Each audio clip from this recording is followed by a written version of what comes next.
America के नए राष्ट्रपति डोनाल्ड ट्रंप अमेरिका में आए अवैध प्रवासियों को निकालकर उनके देश उन्हें छोड़ रहे हैं। इसी कड़ी में जब भारत में भी अवैध प्रवासियों को भेजा गया, तब ये मुद्दा सबसे अहम हो गया कि भारतीय प्रवासियों की वापसी के दौरान उन्हें हथकड़ी और चेन क्यों बांधी गई। इसे लेकर संसद में भी हंगामा हुआ। हालांकि भारत के विदेश मंत्री एस जयशंकर ने इस मुद्दे पर संसद में जानकारी दी कि ये प्रक्रिया नई नहीं है और ये पिछले कई सालों से जारी है। 2009 से अब तक 15,668 अवैध भारतीय प्रवासियों को अमेरिका से भारत वापस भेजा गया है।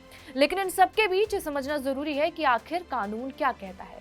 यही सब जानेंगे इसी वीडियो में। नमस्कार, मेरा नाम है रिया शर्मा और आप देख रहे हैं TV9 डिजिटल।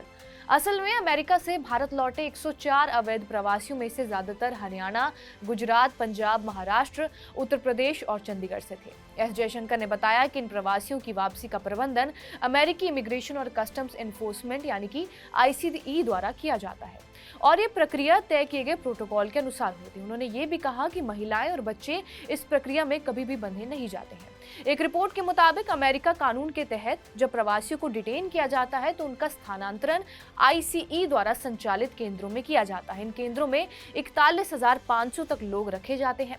जब प्रवासियों के खिलाफ निष्कलन आदेश जारी होता है तो उन्हें कई स्थानों से होते हुए फ्लाइट्स के जरिए वापस भेजा जाता है। इन फ्लाइट्स पर प्रवासियों को पूरी तरह से बांधा जाना अनिवार्य होता है, जो 2012 से लागू नियमों का हिस्सा है। इसमें हाथों में हथकड़ी, कमर की चेन और पैरों में लोहे की जंजीरें शामिल होती हैं। डोनाल्ड ट्रंप के शासन में निर्वासन की प्रक्रिया को तेज किया गया है। इसी दौरान एक सैन्य विमान ने अमृतसर में 140 भारतीयों को भेजा था।